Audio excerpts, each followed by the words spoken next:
कई अधिकारियों को साइडलाइन पोस्टिंग दी गई है। सीबीआई को धारा 17A के तहत जांच की अनुमति मिल चुकी है। सबूत मिलने पर आगे अभियोजन की प्रक्रिया को बढ़ाया जाएगा। विनीत गर्ग, पंकज अग्रवाल सहित कई नाम इसमें शामिल हैं।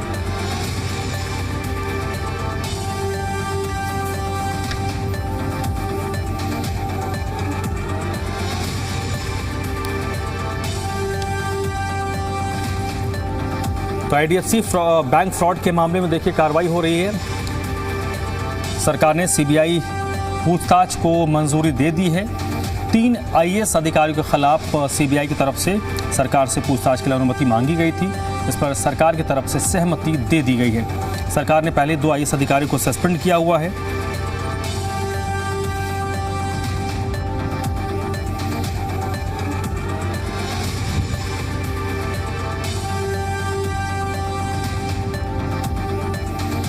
तो आईडीएफसी बैंक फ्रॉड का ये मामला है और इस मामले की सीबीआई जांच कर रही है। आईएएस अफसरों पर जांच की आंच तेज होती जा रही है। 5 आईएएस अधिकारियों से सीबीआई इस मामले पर पूछताछ करेगी। सरकार की तरफ से पूछताछ की इजाज़त सीबीआई को दे दी गई है। सीबीआई को आईएएस अफसरों से पूछताछ की मंजूरी सरकार ने दे दी है। 3 और आईएएस के खिलाफ पूछताछ की इजाज़त मांगी गई है। ये हमें सोर्सेस के मार्फत जानकारी मिल रही है। 5 आईएएस अधिकारियों से पूछताछ की इजाज़त दे दी गई है। 2 और आईएएस अधिकारी हैं जिनको इस मामले में निलंबित भी किया जा चुका है, जबकि 3 और आईएएस अधिकारी हैं जिनसे सीबीआई पूछताछ करना चाहती है। हालांकि ऑफिशियल नहीं, अनऑफिशियल इंफॉर्मेशन है जो हमारे पास सोर्सेस के मार्फत है। 5 आईएएस अधिकारियों से पूछताछ करना चाहती है, जिसकी इजाज़त सरकार ने सीबीआई को दे दी है। 3 और अधिकारी हैं जो अनऑफिशियल हैं, सूत्रों के हवाले से हमें जानकारी मिली है, जिनसे सीबीआई पूछताछ करना चाहती है। तो आईडीएफसी फर्स्ट बैंक घोटाले के मामले में बड़े बड़े अधिकारी अब जांच की जद में आ रहे हैं।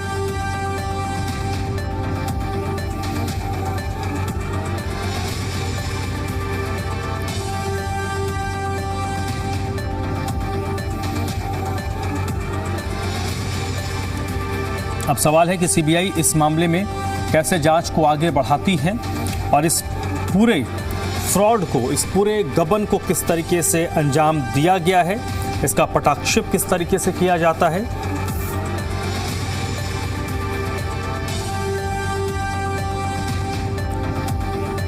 बजरंग दास गर्ग इस वक्त हमारे साथ जुड़ चुके हैं, कांग्रेस पार्टी के प्रवक्ता हैं।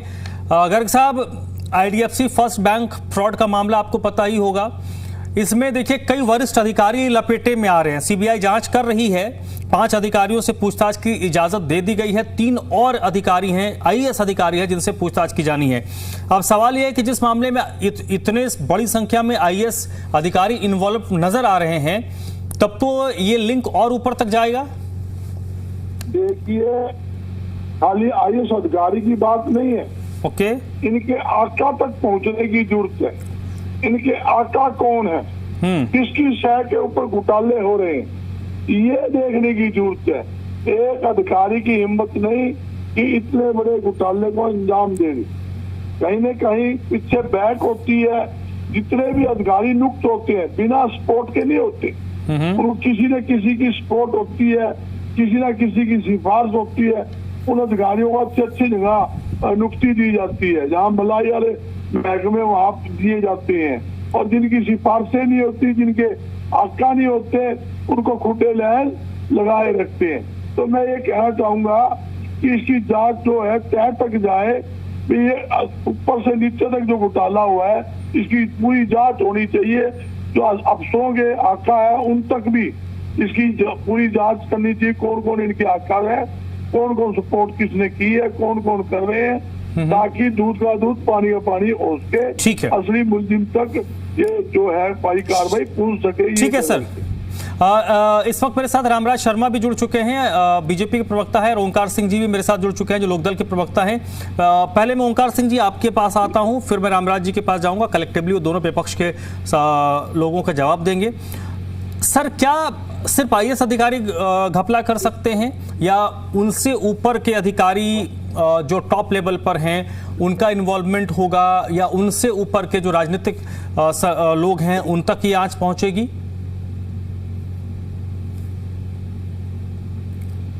ओंकार सिंह जी,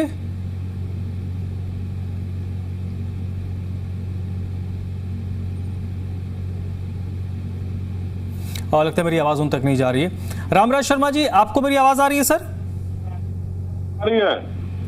रामराज जी, ये जो आईडीएफसी बैंक के फ्रॉड से का मामला है, सीबीआई को आप लोगों ने जांच हैंडओवर कर दी, 5 अधिकारियों से पूछताछ सीबीआई करना चाहती है, ऑर्डर दे दिया है सरकार ने, 3 और अधिकारी हैं, यानी जिस मामले में सीबीआई की जांच में 8-10 अधिकारी आ रहे हैं, वो मामला इतना छोटा तो लगता नहीं यार। ये नहीं हो सकता कि सिर्फ आईएएस अधिकारी जिन्होंने घपला किया, पैसा सिर्फ आईएएस अधिकारियों तक ही गया होगा। देखो, सबसे पहले मैं आपको, ये अन्य पार्टी के प्रवक्ता जुड़े हुए हैं, बजरंग भाई है, ओंकार भाई है, इन सबको और हमारे देश की देवतुल्य जनता जनार्दन को मैं राम राम करता हूँ, नमस्कार करता हूँ, आपकी बात का जवाब देता हूँ।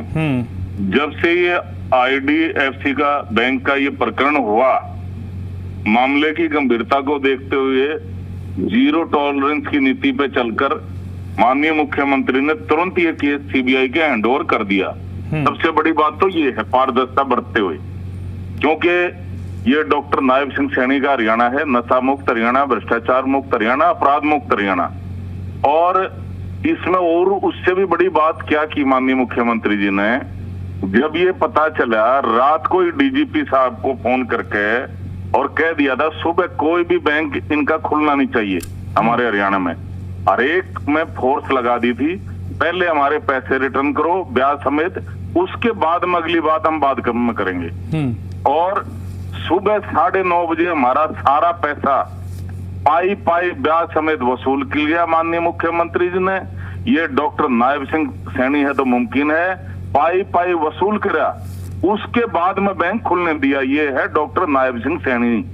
और दूसरा मैं आपको बताना चाहूंगा, जहां तक 5 आईएएस अधिकारियों का सवाल है, 5 की सीबीआई ने परमिशन मांगी थी, माननीय मुख्यमंत्री ने, हमारी सरकार ने परमिशन दे दी है। ये 17A के तरह परमिशन होती है, वो दे दी है। और भी यदि सीबीआई जो चाहेगी, चाहे 3 और हों, चाहे कितने भी हों, क्योंकि हमारी तो पारदर्शी सरकार है और जीरो टॉलरेंस की नीति पे हम चलते हैं, और इसी वजह से माननीय मुख्यमंत्री जी का नाम है, भाई आज तक का सबसे बढ़िया मुख्यमंत्री उनको गिना जाता है। कांग्रेस के एमएलए भी ये कहते हैं कि भाइयों, मैं भगवान की सौगंध खा के कह रहा हूं कि डॉक्टर नायब सिंह सैनी जैसा आज तक इतना बढ़िया मुख्यमंत्री ना तो आया है और ना आओगा। और यही कारण है कि जनता जनार्दन ने छोटी सरकार में हमारा आशीर्वाद दिया और हर जगह कमल खिला है। और जिस तरह नहीं, अब सर ठीक है, नहीं अब सर एक उस लाइन पे नहीं जाना, अभी उस लाइन पे नहीं जाना, अभी हम इसी मामले पर हैं। कहाँ कमल खिला नहीं खिला, तो हम लोग रोज बात करते रहते हैं। कमल अच्छा काम करे तो जनता ने आशीर्वाद दिया। सर वो ठीक है, वो ठीक है, अच्छी बात है। ओंकार सिंह जी, आपको मेरी आवाज आ रही है सर? ओंकार जी आ रही है? हाँ सर, सवाल मेरा सीधा सीधा ये है कि जिस मामले में ठीक है सरकार ने पैसा रिकवर कर लिया, अच्छी बात है, लेकिन अगर किसी ने घपला घोटाला करने की कोशिश की और आईएएस रैंक का अधिकारी, उसमें सीबीआई की जद में इस वक्त 7-8 अधिकारी दिख रहे हैं जो आईएएस रैंक के हैं, जो जांच की जद में हैं। मेरा प्रश्न यह है कि एक आईएएस रैंक के अधिकारी की हिम्मत कैसी हुई इस तरीके का फ्रॉड करने की, पहली चीज। दूसरा, अगर फ्रॉड किया तो क्या कोई अधिकारी इतने बड़े स्तर पर, सिर्फ डीसी रैंक का तो हो नहीं सकता है कि जो इस पे फ्रॉड करेगा, यानी इसके तार कहीं ना कहीं तक जुड़े होंगे, जानकारी होगी या हिस्सा पहुंच रहा होगा, इसको खारिज तो नहीं किया जा सकता? नहीं किया जा सकता धर्मजात जी। मेरा मानना है कि अगर पैसे की रिकवरी हो गई तो इसके पीछे जरूर कोई बहुत बड़ी मछली है। अगर कोई गरीब व्यक्ति होता या नॉर्मल कर्मचारी या अधिकारी होता तो इतनी रिकवरी हो नहीं सकती थी। रिकवरी होगी, अच्छी बात, लेकिन इसके पीछे बड़ी मछली है, और वो बड़ी मछली इनके मंत्रियों में से ही कोई होगा। और ये जो बार बार ये कहते हैं ना कि पारदर्शी सरकार चल रही है, नॉन जीरो टॉलरेंस के पे काम कर रहे हैं, उतने ही घोटाले होते जा रहे हैं, उतनी गड़बड़ियां नजर आ रही हैं। मैं कहता हूँ चाहे कोई भी हो, चाहे छोटा कर्मचारी या बड़ा कर्मचारी, छोटा नेता या बड़ा नेता, जिसने घोटाला किया उसको इसकी सजा मिलनी चाहिए, उसको छूट नहीं मिलनी चाहिए। और बीजेपी जिस पॉलिसी पे काम कर रही है उस पॉलिसी में मेरे को लगता है कि इस विशेष को तौर पर इस मुद्दे में जरूर कोई बड़ा मंत्री शामिल है, जिसकी वजह से फटाफट पैसे की रिकवरी करा दी ताकि केस को डंप किया जाए किसी तरीके। लेकिन मैं बताना चाहता हूं, अपराध कभी भी रिकवरी होने के बाद खत्म नहीं होता। अपराध का स्टेटस उस खत्म होने की बजाय ज्यादा अच्छा हो जाता है क्योंकि रिकवरी होगी। आज सीबीआई को इस मामले को बिल्कुल निष्पक्षता से जांच करनी चाहिए, चाहे कोई भी अधिकारी हो, नेता हो, कर्मचारी हो, बैंक का हो, सरकार का हो, उनके खिलाफ सख्त एक्शन होना चाहिए। और सरकार को भी अपनी नीति पर जनता का रक्षक बनते हुए, ये नहीं कि जनता का भक्षक बने सरकार, जनता का रक्षक बनते हुए सरकार को इसमें काम करना चाहिए और किसी भी तरह की गड़बड़ी को नजरअंदाज नहीं करना चाहिए। ठीक है, ये गर्ग साहब, बीजेपी या सरकार की तरफ से जो भी तर्क दिया जा रहा है हम उसको खारिज नहीं करते, लेकिन मूल प्रश्न यह है कि आपको एक अकाउंटेबिलिटी तो सेट करनी पड़ेगी और साथ ही साथ एक लकीर तो खींचनी पड़ेगी कि इस तरह की घटनाएं भविष्य में ना हो। इसलिए आपको उसके तौर तरीकों को भी देखना होगा कि कहां पर लूपहोल था, कहां से इन्होंने व्यवस्था बनाई और इस घपले घोटाले को अंजाम दिया। हो सकता है इससे पहले भी हुआ हो, पकड़ में ना आया हो। ऐसी बात नहीं है। 12 साल से तो भारतीय जनता पार्टी की सरकार, हमारे भारतीय जनता पार्टी के सीनियर प्रवक्ता हमारे साथी है रामराज जी, वो बोले 0 टॉयलेट और साथ में एक खर्ची और पर्ची की बात करते हैं। अरे भी हरियाणा में एक भी ऐसा सरकारी महकमा ये गिना दे जहाँ बगैर रिश्वत लिए, बगैर पैसे दिए काम होता हो। जितने घोटाले इस सरकार में, घोटाले के अधिकार तोड़ दिए। धान घोटाला, सरसों घोटाला, बाजरा घोटाला, खनन घोटाला, पेपर लीक घोटाला, पुलिस कस्टडी के अंदर शराब घोटाला, यहाँ तक कि दुनिया भर के घोटाले, इनके राज के रिश्ती घोटाला, जहाँ कोरोना के अंदर लोग मर रहे थे, रिश्ती बैन थी, अरबों रुपए की रिश्ती शेरों ने कर दी। ये कहते हैं हमारे तो खर्ची पर्ची चलती नहीं, हमारे 0 टॉयलेट है। मैं ये बताना चाहता हूँ, जहाँ तक कि छोटी सरकार बोलते हैं नगर निगम, नगर निगम भी कौन छोटा ही नहीं, वही खा गई ये 200 करोड़ का फरीदाबाद में घोटाला, गुड़गामा में, पानीपत में, अंबाला में, पंचकुला में 161 करोड़ का घोटाला। घोटाले की सरकार है, इनके आगे पीछे कोई पूछने वाला कोई है नहीं। ऊपर भी इनकी सरकार, नीचे भी इनकी, हरियाणा में भी इनकी सरकार है। और ये कहते हैं नायब सैनी जी, भाई कौन सा नायब सैनी अच्छा काम कर दिया? कौन इनके नायब सैनी के राज के अंदर, इसी हाल के अंदर धान घोटाला हुआ, बता दो कोई कर दिया हो तो। सड़कों पर किसान बिठा दिया इन्होंने, तो गेहूं पर तेज और नशा मुक्त हरियाणा। वो सुन लो, वही बता रहा हूँ शर्मा जी, मैं वही बता रहा हूँ। सर मैं आपको वही बात तो बता रहा हूँ मेरे भाई, पकड़े किसने हैं? हमारी सरकार ने पारदर्शिता के आधार पर काम किया और भ्रष्टाचारी चाहे कितना भी बड़ा हो उसको छोड़ा नहीं जाएगा। इसलिए पहले झटके में सीबीआई से जांच का आदेश कर दिए। मामला रखे करो, आपके राज में तो वो है, पैसे लाओ, काम कराओ और घर जाओ। ये 3 नीति आपने अपना रखी है, आपका सिस्टम ही यही है। अरे मेरे भाई, मैं समझ रहा हूँ आपकी पीड़ा को, मैं समझता हूँ। जनता ने आपको नकार दिया, जनता द्वारा नकारे गए लोगों गर्ग साहब प्रॉपर्टी आईडी नहीं। ठीक है गर्ग साहब इसी मोड पे रहते हैं। एक मिनट सर, निगम चुनाव, निगम रिजल्ट, प्रॉपर्टी आईडी और अलग अलग आईडीज पे हमने खूब बात की है। हम पर्टिकुलर इसी मामले पर, इसी तरीके के मामलों पर रहते हैं। रामराज जी, एक मेरा प्रश्न है, जब घपला घोटाला करने वाले जो भी तत्व हैं, जो बाबू हैं, उनको ये पता है कि इतनी स्ट्रांग सरकार है, सेंटर में भी स्टेट में भी लंबे टाइम तक है, उसके बावजूद उनको किसी के अंदर ये हिम्मत कैसे जाग गई कि वो इस तरीके के घपले घोटाले करने के बारे में सोच ले? मैं चाह रहा हूँ इसीलिए माननीय मुख्यमंत्री ने पता चलते ही मुख्यमंत्री जी ने तुरंत सीबीआई के जांच के आदेश करे, क्योंकि भ्रष्टाचारी चाहे कितना भी बड़ा हो, कितना भी मठाधीश हो, उसको बख्शा नहीं जाएगा। इसीलिए तो सीबीआई से जांच के आदेश करवाए।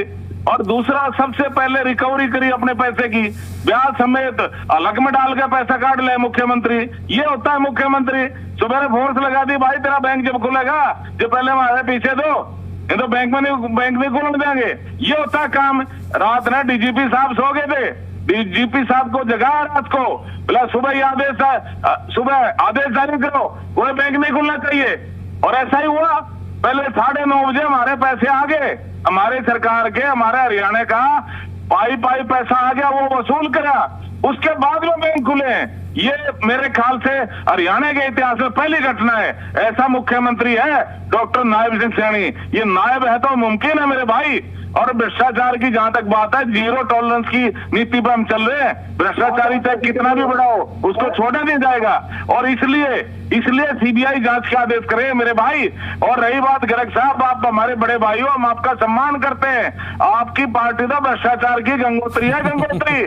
किसी दिन भ्रष्टाचार के ऊपर यहाँ पर डिबेट करवा लेना, आपको आज मुद्दा पूरी किताब लिख सकता हूँ, पूरी किताब कांग्रेस की भ्रष्टाचार के ऊपर। और किसी का नहीं, मोदी सरकार का, नायब सरकार का घोटाले का मुद्दा है ये और मुद्दा नहीं है मेरे भाई। हमने तो चलिए ठीक है। ओंकार सिंह जी, आप इसमें कुछ ऐड करेंगे सर? ओंकार सिंह जी, कुछ ऐड करेंगे आप? ये घोटाले क्यों हो रहे हैं, ये बता दो आप। ओंकार जी, इस पे कुछ ऐड ऑन करेंगे? मुख्यमंत्री के पास जा रहे हैं, मंत्री के पास जा रहे हैं। चलिए सर, समय इतना ही था।